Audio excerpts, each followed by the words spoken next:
ಸಂಘಟನೆಗಳ ಜಂಟಿ ಸಮಿತಿ ಹಾಗೂ ಸಿಪಿಐಎಂ ಪಾರ್ಟಿಯ ನೇತೃತ್ವದಲ್ಲಿ ಸಾಕಷ್ಟು ಕಾರ್ಮಿಕರ ತೊಂದರೆಗಳನ್ನ ಅವರ ಆಗ್ತಾ ಇರ್ತಕ್ಕಂಥ ಅನ್ಯಾಯಗಳ ಬಗ್ಗೆ ಧ್ವನಿ ಎತ್ತಾ ಕಂಪ್ಲೀಟ್ ದೇಶದ ವ್ಯಾಪ್ತಿ ಮುಷ್ಕರವನ್ನು ಹಮ್ಮಿಕೊಂಡಿದ್ದಾರೆ. ಈ ವಿಚಾರವಾಗಿ ವಿಸ್ತೃತವಾಗಿ ಸಾಕಷ್ಟು ನಾಯಕರು ಮಾತಾಡಿದ್ದಾರೆ. ಸಿಪಿಎಂ ಗೋಪಾಲ್ ಅವರು ಇರ್ಬೋದು, ಶಿವಪ್ಪ ಅವರು ಇರ್ಬೋದು, ಪೊನ್ನಳ್ಳಿ ಶಂಕರ್ ಅವರು ಇರ್ಬೋದು, ಹಾಗೆ ಅಂಗನವಾಡಿ ಕಾರ್ಯಕರ್ತರ ಬಗ್ಗೆ ಗೀತಮ್ಮ ಅವರು ಮಾತಾಡ್ತಾರೆ.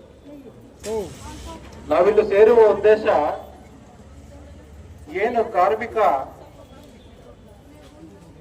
ವರ್ಗ ಇದೆ, ಆ ವರ್ಗಕ್ಕೆ ಆಗ್ತಾ ಇರ್ತಕ್ಕಂಥ ಅನ್ಯಾಯವನ್ನ ಸರಿಪಡಿಸಿ ಅಂತ ಒಂದು ಹೋರಾಟ ಮಾಡ್ತಾ ಇದೆ. ಕೇಂದ್ರ ಸರ್ಕಾರ ಏನು 4 ಕಾರ್ಮಿಕರ ವಿರುದ್ಧ ಈ ಕೋಡ್ಗಳನ್ನು ತಂದಿದ್ದಾರೆ, ಅದನ್ನ ರದ್ದುಪಡಿಸಬೇಕು.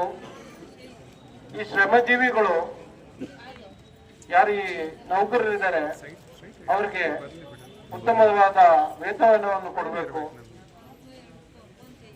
ಅವರಿಗೆ 8 ಗಂಟೆಗಳ ಕಾಲ ಏನು ಉದ್ಯೋಗ ಅವಕಾಶ ಮಾಡಿಕೊಡ್ಬೇಕು. ಇದರ ವಿವಿಧ ಬೇಡಿಕೆಗಳನ್ನ ಇಟ್ಕೊಂಡು ಇವತ್ತು ಹೋರಾಟ ಮಾಡ್ತಾ ಇದ್ದಾರೆ. ಆ ಹೋರಾಟ ಮಾಡುವ ಕಿಚ್ಚಿರೋದು ಈ ಸಿಪಿಎಂ, ಈ ಕೆಂಪು ಜೆಂಡಾಗ ಮಾತ್ರ ಅಂತ ಹೇಳಲಿಕ್ಕೆ ಇಚ್ಛೆ ಪಡ್ತಾರೆ.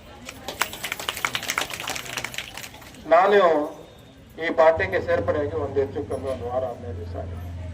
ನಂದು ಮೊದಲನೇ ಪ್ರತಿಭಟನೆ. ಈಗ ಸದ್ಯಕ್ಕೆ ಕೇಂದ್ರ ಸರ್ಕಾರದ ವಿರುದ್ಧ ಮಾತಾಡೋಣ. ಮುಂದಿನ ದಿನಗಳಲ್ಲಿ ರಾಜ್ಯ ಸರ್ಕಾರ ಹಾಗೂ ತಾಲೂಕು ಆಡಳಿತದ ಬಗ್ಗೆ ಮಾತಾಡುವಂತ ಸನ್ನಿವೇಶಗಳು ಇದೆ. ಪಟ್ಟಿ ಮಾಡ್ಕೊಂಡಿದ್ದೀವಿ ಏನೇನು ಮಾತಾಡಬೇಕು ಅಂತೇಳಿ. ಇದು ಆರಂಭ ಮಾತ್ರ. ಮುಂದಿನ ದಿನಗಳಲ್ಲಿ ಸಾಕಷ್ಟು ಈ ತಾಲೂಕಿನಲ್ಲಿ ನಡೀತಾ ಇರ್ತಕ್ಕಂಥ ದುರಾಡಳಿತಗಳ ಬಗ್ಗೆ ಮಾತಾಡುವಂತ ಸನ್ನಿವೇಶಗಳಿದೆ. ನಮ್ಮ ಹೋರಾಟ ನಿಲ್ಲಲ್ಲ. ನಾವೆಲ್ಲರೂ ಹೋರಾಡಿ ನಮ್ಮ ಹಕ್ಕುಗಳನ್ನ ಪಡ್ಕೋಬೇಕು. ಹಾಗಾಗಿ ಅಂಗನವಾಡಿ ಕಾರ್ಯಕರ್ತರಿಗೆ ಕನಿಷ್ಠ 36,000 ವೇತನ ಸಿಗಬೇಕು. ಇರ್ತಕ್ಕಂಥ ಅಂಗನವಾಡಿ ಕಾರ್ಯಕರ್ತರು, ಬಿಸಿ ಊಟ ನೌಕರರು, ಆ ವರ್ಗದವ್ರಿಗೆಲ್ಲರಿಗೂ ಕಾಯಮಾಗಿ ಉದ್ಯೋಗ ಆಗಬೇಕು. ಇದು ನಮ್ಮ ಮೊದಲಿಗೆ ಪ್ರಾಮುಖ್ಯವಾಗಿರ್ತಕ್ಕಂಥ ಬೇಡಿಕೆ. ಈ ನಿಟ್ಟಿನಲ್ಲಿ ನಿಮ್ಮೆಲ್ಲರ ಪರವಾಗಿ ಧ್ವನಿಯಾಗಿ ಕೆಲಸ ಮಾಡಲಿಕ್ಕೆ ನಾವೆಲ್ಲರೂ ಸಿದ್ಧಾಗೋಣ. ಒಗ್ಗಟ್ಟಿನಲ್ಲಿ ಬಲವಿದೆ.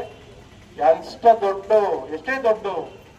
ಏನು ಹೇಳ್ತಿರೋ ಮಲ್ಲೇಡ್ರು ಬಂದ್ರು ಈ ಒಂದು ಜನಸಮೂಹದ ಮುಂದೆ ನಶ್ವರ. ಹಾಗಾಗಿ ಮುಂದಿನ ದಿನಗಳಲ್ಲಿ ಹೋರಾಟ ಇನ್ನಷ್ಟು ಚುರುಕುಗೊಳಿಸೋಣ. ನಿಮ್ಮೆಲ್ಲರ ಸಹಕಾರ ತಗೊಂಡು ಇವತ್ತು ಮಾತಾಡ್ಲಿಕ್ಕೆಲ್ಲ ಅವಕಾಶ ಕೊಟ್ಟ ನಿಮ್ಮೆಲ್ಲರಿಗೂ ವಂದನೆಗಳು ತಿಳಿಸ್ತಾ ನಾನು ಮಾತನ್ನು ಮುಗಿಸ್ತೇನೆ.